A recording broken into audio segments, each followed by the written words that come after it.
misaotranao jeso malalo tratrizao fotona mamizao ianaranay antongotrao izahay izay mpianatrao koambitenenare jeso malalo izahay iaino tsaranao ka hirate niavy aminao itoetrapetsakao amponaya koambitenenare jeso malalo izahay iaino tsaranao ka hirate niavy aminao itoetrapetsakao amponaya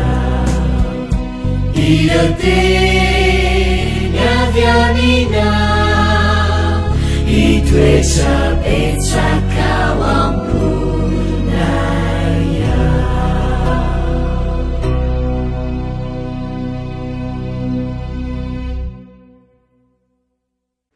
Fahalemerabantsika tsirairay avy indray atratra ity fotoana manokana izay andraisantsika ny lesona ho an'ny tanora zokiny ity.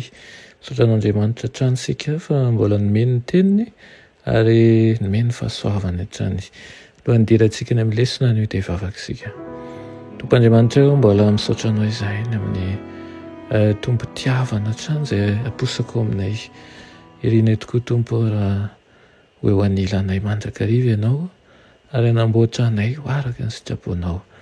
Samy mpanomponao tsirairay avy eto ianao ary ankahireza ohatrano izahay. Tonoana saingatany aminaran'i Jesosy. Amen. Teny lesona antsika androany dia manao hoe mety hitranga tokoa ve izany? Nandray renim-pianakaviana hafa indray aho, hoy madamo Haity. Nandritra ny fihaonana voalohany dia nitaraina izy fa miady saina mafy, feno fanahiana ary manaintaina ny vatany manontolo. Rehefa mivavaka, avy mivavaka izahay nombona ny fivoriana dia nilaza izy fa rava tanteraka izao ny fifandraisana ny vadiny. Nampirisikainy fa ny masina anontany hoe lazalazao manao ahoana ny fihetseham-ponao manoloana ny vadinao. Namaly izy hoe alako izy. Nangina tao anatin'ny 90 sekondra teo izahay nitomany moa izy.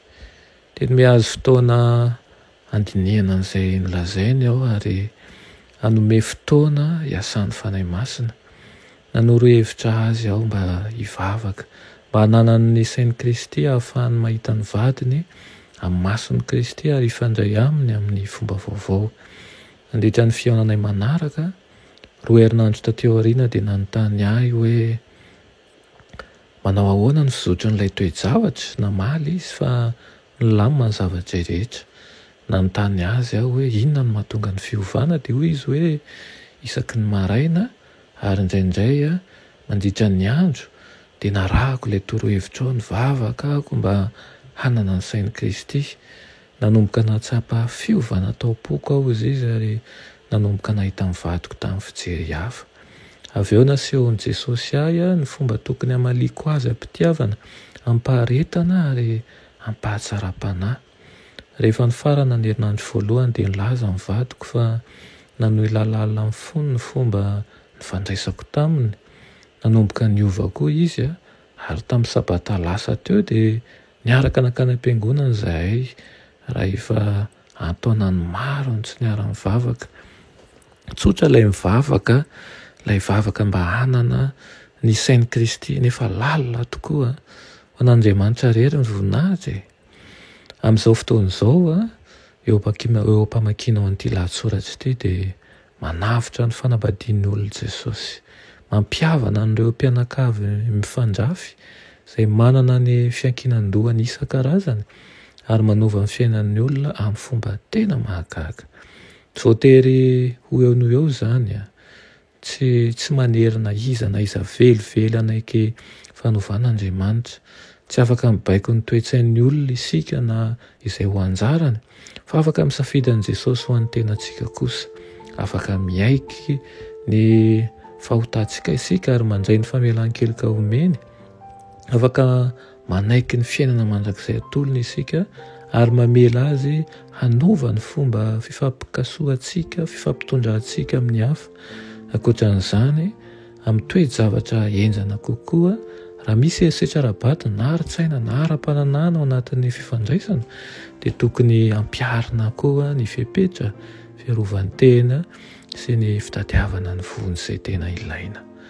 Azo atao tsara ny manana ny sain'i Kristy.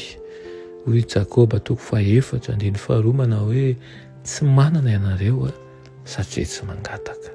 Amen. Tompo malala ho amin'ity an'ity dia angataka aminao izahay mba hanana ny saina avy aminao ka ampianaro izahay ay andefitra an'ilay efa ela tao anatinay izay tsy mahomby ka okan'ela efa mbiazana avy aminao no entinay miatrika ny ho avy. Aminaran'i Jesosy. Amen.